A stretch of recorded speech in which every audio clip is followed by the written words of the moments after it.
Bonsoir à tous, bienvenue dans notre émission, votre projet pour la Réunion. À force, ça a l'eau, Calbas. Il casse. Calbas, il casse. Il casse. Bonsoir Jean-Luc Mira, bonsoir Daniel Payette. Merci de nous recevoir. Daniel Payette, le vieux domaine. Jean-Luc Mira, alors là, comment on dit? Alors, quand on cisèle les calbasses, comme où fait? Ou n'est pas un calbassier? Non, on m'a pas calbassier. Bon, mais ça, mais travaille le calbas. On travaille le calbas? Oui. Combien de temps on travaille le calbas? Ah, ben, ça fait au moins, bon, ça fait longtemps qu'on fait l'artisanal. À un certain moment, on a arrêté. Ben, là, ça fait au moins 4 ans, on a remis en place. Ouais. En place, où ça? Ben, on l'a mis en place un petit peu ce mois. Maintenant, 4 ans, on l'est abonné avec Le Vieux Domaine. Ouais. Et les gens, Daniel Payette, quand les gens viennent au vieux domaine, à la ravine des Cabris, quand ils voient ces objets, quelle est la première réaction? Je pense qu'ils sont assez étonnés, surtout quand il ne s'agit pas de leur montrer seulement. Il s'agit de fabriquer devant eux. Ah, avec minutie, une certaine précision du geste, etc., une maîtrise en fait du geste. Et ils sont étonnés, et ils regardent, ils suivent ce travail-là. Bon, il y a un travail donc encore plus minutieux encore qui est réalisé à travers les lampes qui sont réalisées. C'est très très fin, un travail délicat. Ça plaît beaucoup en fait. Ça plaît beaucoup. Et il rentre effectivement dans le cadre de ce qu'on avait donné il y a quelque temps de cela, qui s'appelle Tremplin pour demain. Donc le tremplin a été donc pour nous de les accueillir et pour eux aussi de développer leur art et leur envie en fait de travailler. Il y a deux choses que je voudrais... Il y a une chose d'abord que je voudrais préciser. La calebasse dont on parle, ce n'est pas la calebasse. Ça se mange pas. Non, c'est pas ça. Ça se mange pas. Voilà. La calebasse se mange en pois qui liane. Ouais, c'est ça qui mange, mais cette là qui mange pas, cette là qu'on utilise et à l'époque les gens utilisaient pour faire des gourdes pour les travailler habitation. Pour faire des gomblots. Oui, ouais. Mais on peut faire maintenant on utilise aussi pour faire les bobs. Aussi. Les bobs, voilà. En fait, pour les bobs, ouais. C'est vrai. C'est deux familles différentes. La calebasse liane, comme le disait Jean-Luc, c'est une liane, c'est une cucurbitacée. Famille citrouille, etc. Elle a une forme de poire, elle a une forme potiron, ou elle a une forme en longue, toute à longueur qu'on appelle gargoulette. Calebasse gargoulette. Dans les calebasses qui se mangent, il y a des formes aussi ovoïdes, avec qu'on appelle calebasse lagale. Tout ça, ça se mange. Et celui-ci est un arbre, c'est un bignoniacé. C'est un arbre qui donne des fruits qui font à peu près entre 5 et 7 kilos, qui ne se mange pas, calebasse amère, après rien pour manger dedans, d'où l'expression créole, comme lui il est gros, il ne mange pas, après rien pour faire avec, créole il disait « zéro calebasse, la fumée grand bois ». Ça fait de là en fait. Alors, juste pour montrer, je vais présenter les objets que j'ai là. Alors d'abord, ce masque-là, c'est drôle, c'est un masque zoulou. Ouais, par la forme du dessin, et voilà. Ça marque, hein. Pourtant, l'Afrique est grand. Il y a beaucoup de masques, mais la forme zoulou, ça se voit. Oui, ça se voit tout de suite. Ça se voit tout de suite par le dessin. Après, je dirais, il faut savoir que nous, créoles, nous les Africains, oui, non, je suis tout à fait d'accord. Et c'est notre culture, en fait. Je suis tout à fait d'accord. Qui ressort de façon comme ça, qui ressort. Ça donne avec l'inspiration, ça sort dedans. Tout à l'heure, je pensais à ça, je me dis, Matuta.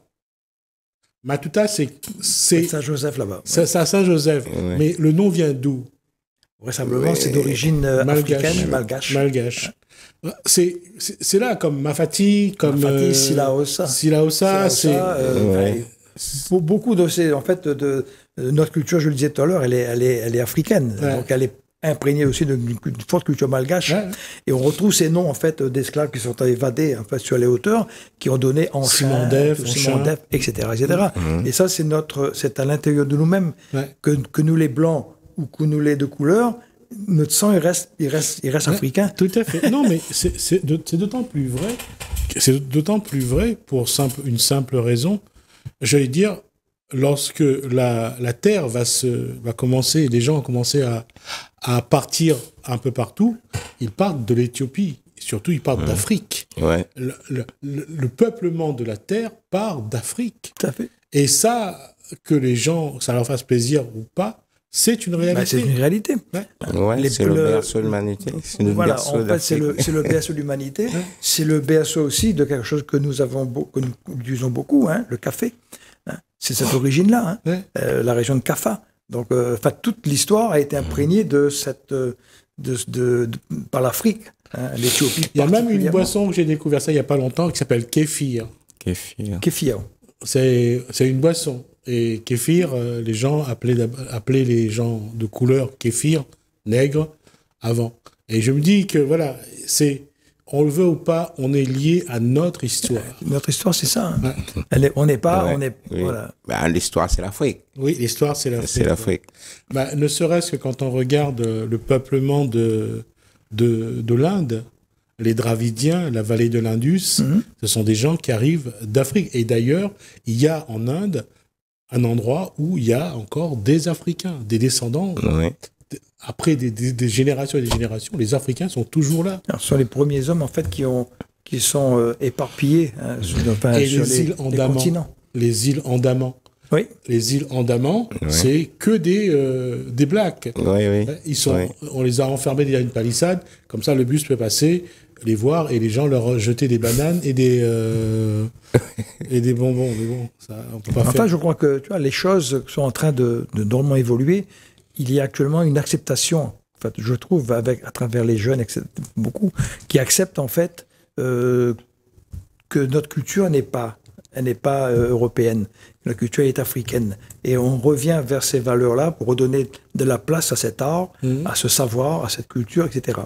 Et je veux dire, chez rien, je veux dire, moi, je renie pas une culture européenne. Hein, je veux dire, toute créole émaillée, hein, nous vient de toute qualité de pays. Hein. Moi, m'y vient aussi d'Afrique, m'y vient aussi de l'Inde, m'y vient aussi de des ancêtres indiens, hein, perses particulièrement. Bon, ben tout ça, c'est nous créoles, de notre sang à tout ça.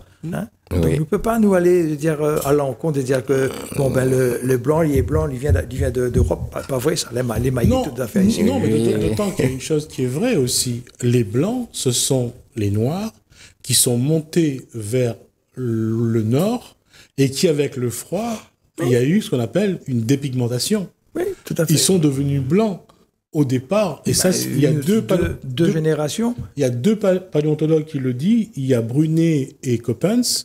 Un dit nous sommes tous noirs, l'autre dit nous sommes tous africains. Tout part de l'Afrique. Tout part de l'Afrique. Donc, au départ, on est tous noirs. Après, quand on monte dans les pays froids, bah, la peau s'éclaircit parce qu'il n'y a plus de soleil, il n'y a plus de... À moi-même, ça va passer un mois en France, comme il revient, il me regarde moi dans le miroir, il me dit, ben, m'a gagné un coup de blancheur là, mon enfant.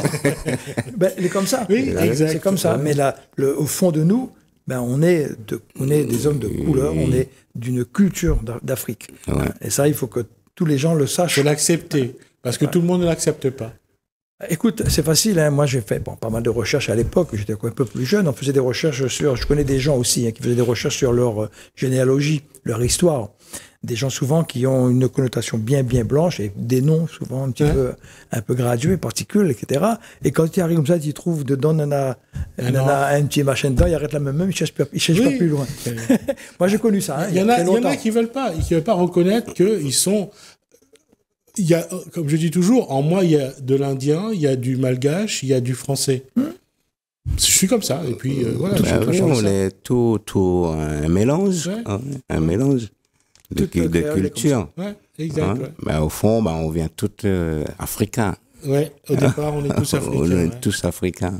Et quand on parle d'Africains, quand j'allais dire, on sculpte cette femme africaine dans les calebasses. Ouais. C'est hommage à, j'allais dire, à l'Afrique, à nos ancêtres. À nos ancêtres. On va dire, oui. Ça prend combien de temps pour faire ça? Un travail comme ça prend au moins 48 heures. Il faut le nettoyer vert. Après, il faut graver tout vert. Après, il faut tout percer, tout quand il est vert. Quoi. D'accord. Ouais. Tout faire vert, là. Il faut faire tout vert. Ouais, ben, c'est du Parce travail. que quand on laisse sec, c'est difficile à graver. Et puis ça casse. Oui. Quand les tomates, ils peuvent péter en deux. Ça casse aussi. Facilement. Ouais, après facilement. les trous, là, ça casse. Cueillir, Tandis que vert, on est plus C'est plus malléable. oui, pour graver, pour dessiner, Et pour puis travailler. ça casse moins. Ouais, mais comme ça, l'intérieur, il reste aussi propre. Ah oui. Ouais, quand le cahier est sec, à l'intérieur, et après, il noircit et il est noir dedans. D'accord. Voilà. Voilà. Originellement, en fait, à La Réunion, les calebasses comme ça, elles étaient plantées souvent pour des cuisines. Hein, où les esclaves utilisaient comme instrument de cuisine. Quand tu coupes à lui, tu trappes ça comme ça, tu coupes à lui là, comme ça, tu nettoies à lui bien quand tu es sec. Ouais. C'est un récipient pour de l'eau. Tu fait un petit trou, tu es là, tu nettoies à lui, il y a une goude, d'où son nom aussi connu sur la goude du pèlerin. Tu coupes à lui dans ta longueur, tu fait 2 écuelles avec, tu coupes à lui dans des morceaux comme ça, tu fait des cuillères. Après, tu fait une ouverture dans ce sens-là, tu mets le sel en dedans, parce qu'il absorbe l'humidité. Après, tu sers de caisse de résonance pour la musique, les bobs, tout ce qu'on peut imaginer. Les bobs, après, comme je disais tout à l'heure, l'expression créole, zéro calebasse, la fumée grand bois. Ça, tout créole, tu connais ça. Ils mangent pas. Parce qu'ils ne mangent pas. Et la fumée grand bois, parce que l'usine grand bois, c'est tout le temps en panne. Tu ne manges pas du tout. Et quand ils ne mangent pas, n'a pas la fumée, n'a pas l'argent. C'est une expression que les vieux créoles, ils connaissent encore, et les jeunes, nettement moins. Lors des visites que nous faisons là-bas, on remet ça en valeur pour expliquer. Hein.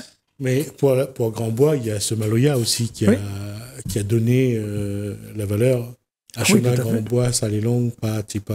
Il y a le groupe Giscacan qui est aussi basé avec Pougnard, qui est basé sur Grand Bois, qui utilise aussi toutes ces expressions, etc. Ce sont des porteurs en fait de culture, des porteurs de transmission, des gens qui vont transmettre en fait un savoir, une connaissance. Et le rôle en fait de Jean-Luc avec Nine, c'est aussi de permettre aux jeunes enfants, quand ils viennent, c'est des scolaires, ils ont entre 6 ans et 12 ans, 13 ans, 14 ans, c'est de leur apprendre à sculpter des petits morceaux. Leur donner en fait l'envie de rien jeter, en fait. Tout est transformable. Ils en font des petits médaillons, ils en font pas mal de petites choses, et ils repartent avec, c'est à eux. Ils le fabriquent et ils repartent avec. Bon, la finalité, en fait, c'est que demain, ils soient des porteurs de quelque chose. Et ils ont envie, demain matin, d'abord d'en parler, et puis de reproduire. C'est ça aussi, donc, la mission de Jean-Luc. Jean-Luc Mira, quand on regarde ce travail fait avec les fleurs, c'est un travail, j'allais dire, d'orfèvre, parce que c'est des petits points déjà bien alignés. Bien minutieux. Il faut aller vraiment les chercher. Hein. Oui. C'est un travail, il faut avoir patience, il y a tout. Et quand on parle aux enfants, quand les enfants viennent vous voir, qu'est-ce que Jean-Luc Mira a envie de leur transmettre? Nous, avec les enfants, on partage cette culture. On en montre à quoi ça sert, de le temps, tout ça, à quoi ça sert les calebasses. On en montre la culture des calebasses, comment on travaille, qu'est-ce qu'on fait ensemble. Et ça, quoi Jean-Luc Mira ressent quand il a ce bonheur de dire, voilà, j'ai passé le relais à quelques enfants. J'ai dit, c'est un bonheur. Ah oui, c'est un bonheur, c'est un plaisir de partager cette art ensemble. Ça fait un plaisir, c'est de le faire découvrir. Et dire que quand nous ne sera plus là, au moins ça va continuer. Oui, ça va continuer, ça montre les jeunes, parce qu'il y a beaucoup, ils ne connaissent pas tellement les calebasses aujourd'hui, parce qu'il y en a qui demandent, ça mange. Mais non, il y en a qui ne connaissent pas vraiment aussi entre le calebasse liane qui mange et le calebasse poire. Pour moi, c'est un plaisir de partager l'art avec les enfants. C'est juste une question, peut-être de ma part, ça va vous paraître drôle. C'est quoi exactement? Ça, c'est une lampe. Ah, d'accord. Une lampe, mais on ne met pas les ampoules dedans, mais dedans, il y a une LED. Ouais, je vois, effectivement. On met une LED. Après, c'est plutôt une lampe, on va dire une lampe ambiance, style vieillesse, quoi. D'accord. Mais là, le dessin, si on met d'un coin, mais ça reflète tout au mur. Ouais. C'est un petit peu comme si un projecteur voilà. les formes au mur. Voilà. Et j'allais dire, ça c'est un travail particulier. Et oui, c'est un sac. Un sac. Oui.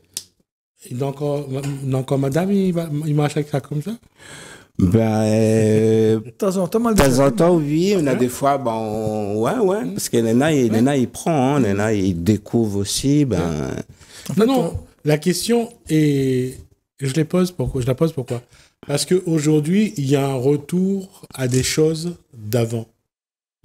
Et quand on regarde, il y a beaucoup de personnes qui font leur sac, qui créent leur sac. Tout à fait. Oui. Et on voit parfois des sacs qui sortent un peu de notre ordinaire à nous, quoi. Ouais. Oui, je veux dire, ça a commencé déjà un certain temps, mais ça a commencé en fait par ce qu'on appelle les oreilles qui viennent à La Réunion, qui ont commencé à s'intéresser à ça.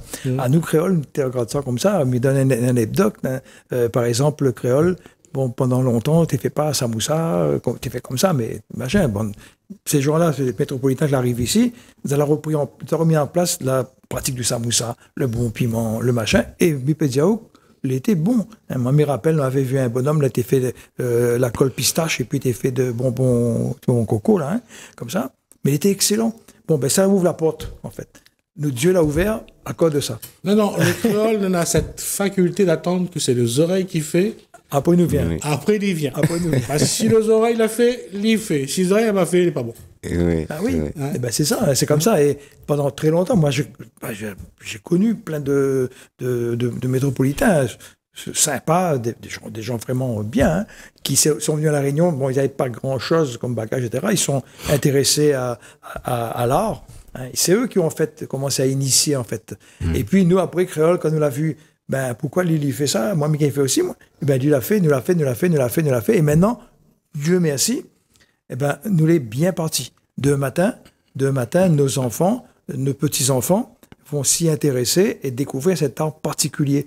Cet art, donc, de la calebasse, cet art par exemple, le tapis mendiant. Là, tu m'as vu un documentaire là-dessus. Les gens qui font le tapis mendiant, un moment donné, t'arrêtes, tu ne trouves plus ça, t'es fini. Et il y a des gens, je connais des gens, comme on dit, des oreilles, qui ont commencé à reprendre ça. Ils ont trouvé une association, et ils ont formé des créoles. Et maintenant, créole lance à lui la partie. En fait, c'est un frein colonial, en fait. Nous, pendant longtemps, nous avons pensé que ce que nous fait là, il ne vaut pas rien, parce que nous les... On a eu l'occasion de rencontrer plusieurs personnes, ils sculptent la calebasse. Les objets sont magnifiques. C'est magnifique. Oui. Nena, il travaille bien. Non, comme nous, on travaille vraiment bien, il n'y a pas de problème. Mais pourquoi nous avons besoin d'attendre que c'est quelqu'un dehors, il vient expliquer à nous ce qui nous l'est, quoi. Parce que nous pensons que ce que nous l'est, et ce que nous savons faire, les pas intéressants, il n'intéresse pas de monde, et que c'est reprendre un état un peu dans l'esprit de la coloniale, etc. Et le fait que des gens qui arrivent ici, qui sont étrangers à nous, quoi, et qui reprennent tout ça, cet art-là, qui nous... Regardez les broderies de Silaos, ça n'a pas commencé par Silaosien, commencé par d'autres mondes, etc. Et à nous l'envie. Et ces gens-là nous ont en fait appris. Ils ont appris à remaîtriser les gestes, ils ont appris à redonner une valeur aux choses et donnent à nous aussi notre propre valeur.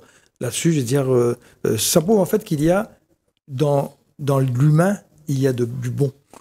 Mais ça montre aussi une chose, Jean-Luc, c'est que à quel point les personnes comme vous, comme Daniel, vous avez vraiment des richesses de la Réunion. Vous avez un savoir que personne d'autre n'a pas, et que vous avez besoin, et que les gens qui viennent derrière ont besoin que vous y transmet, parce que vous ne connaissez pas. Et à quel point vous avez des monuments dans le patrimoine de la Réunion. Oui. Et c'est pour ça que de temps en temps, il faut aussi que nous rendons hommage à Zot. Tout à fait. Parce que Zot est vraiment comme essentiel. Etc. Non, parce que, en fait, pour moi... Oui. Non, parce que c'est un art, on veut faire mettre l'art en place, faire découvrir... comme quoi que la nature nous donne beaucoup de choses à faire, à travailler. Après, on fait des bracelets aussi, Des bracelets, des boucles d'oreilles, des colliers. Là, on va revenir pour entendre tout ça après. Oui. Et ça, après, bon, je veux dire, moi, j'ai pas les gestes faciles. C'est-à-dire, moi, c'est pas quelqu'un qui fabrique des choses, mais qui ne gagne pas faire. Bon, par contre, moi, les passionnés de ces gens-là, Jean-Luc, comme d'autres encore, qui arrivent à faire des choses, et il s'agit de les mettre devant, mettre debout. On a comme ça, on a par exemple quelqu'un qui fait du canage, il s'appelle Jean-Philippe, tu connais? Oui. Philippe et Calpétard. Bon, c'est quelqu'un qui a cette maîtrise, et c'était tombé dans l'oubli. Le canin chaise, tu fais plus ça. Il avait un bouc qui fait ça, tant ça allait l'arrêter, bon, lui l'a repris, et lui fait des formations. De temps en temps, c'est un bénévole de chez nous, il travaille ailleurs, il fait des formations, il apprend aux gens qui veulent venir à fabriquer, et la tarification est très basse. C'est autour de 50 €, mais ça prend au moins 3 jours, ça, 50 €, mais les gens amènent leurs chaises. Il va leur apprendre, et nous fournissons la matière. On amène donc le rotan, etc., et il va apprendre à faire.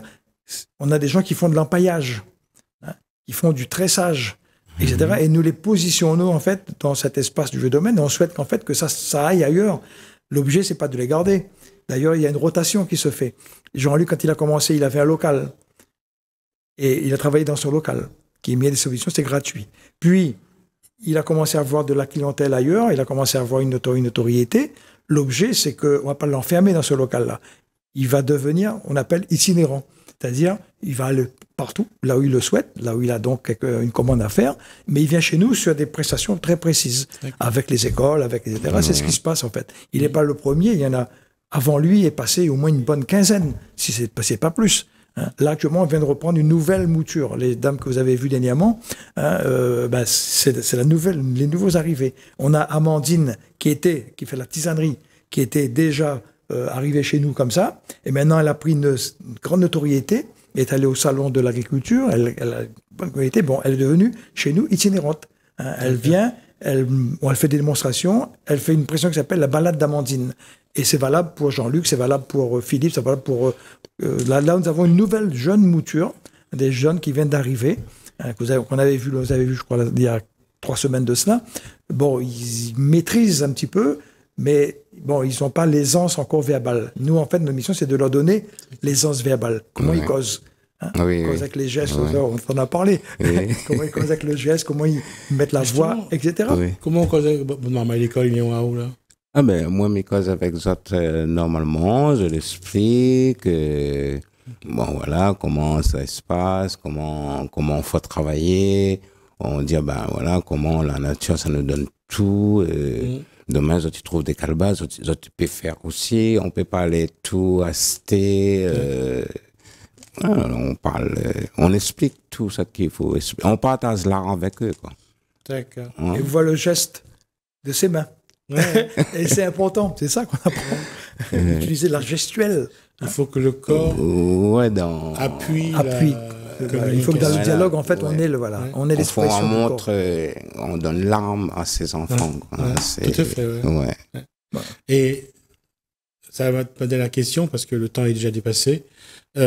Est-ce qu'il y aura une exposition? Est-ce que Jean-Luc va faire quelque chose? Jean-Luc, et si quelqu'un on va le laisser parler, il veut acheter les produits que vous l'avez fait, quoi tu dois faire? L'exposition, on fait des expositions avec au Vieux Domaine. Au Vieux Domaine. Aussi ailleurs, je pense que aussi ailleurs aussi. Pour le moment, là, on n'a pas encore de lieu, ça va venir.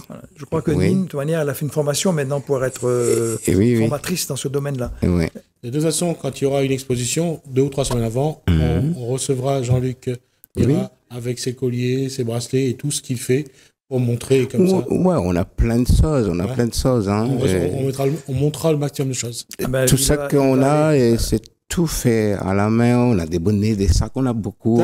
C'est pas rien. Là, il va aller sur... on a un partenariat avec les Leclerc. Il y a Talent Pays. Je ne t'ai pas encore parlé parce que je n'ai pas eu l'occasion de le faire. Il y a Talent Pays, donc c'est aller chez les Leclerc, tenir un lieu d'exposition, faire une fabrication devant les gens, et tout ce qu'il va vendre, il va produire, il le vend à son profit à lui. Ça va démarrer du 21 avril au 4 mai. Tu vois, donc un jour, tu vas être appelé. À Saint-Leu. Bon, en fait, on allait Leclerc. Hein. Mais moi, maintenant, avec la fatigue et l'âge, je prends Leclerc de l'avenue Cabri et peut-être celui de Saint-Joseph avec Amandine. D'accord. Voilà. De toute façon, Daniel Payette aura l'occasion de redonner les chiffres, les dates, parce que là, je crois qu'on est en train de dépasser. Merci Daniel Payette. Merci à vous. Merci à vous de nous avoir suivis. Merci François. Je vous dis à bientôt. Voilà, merci beaucoup. Merci. Allez, Jean.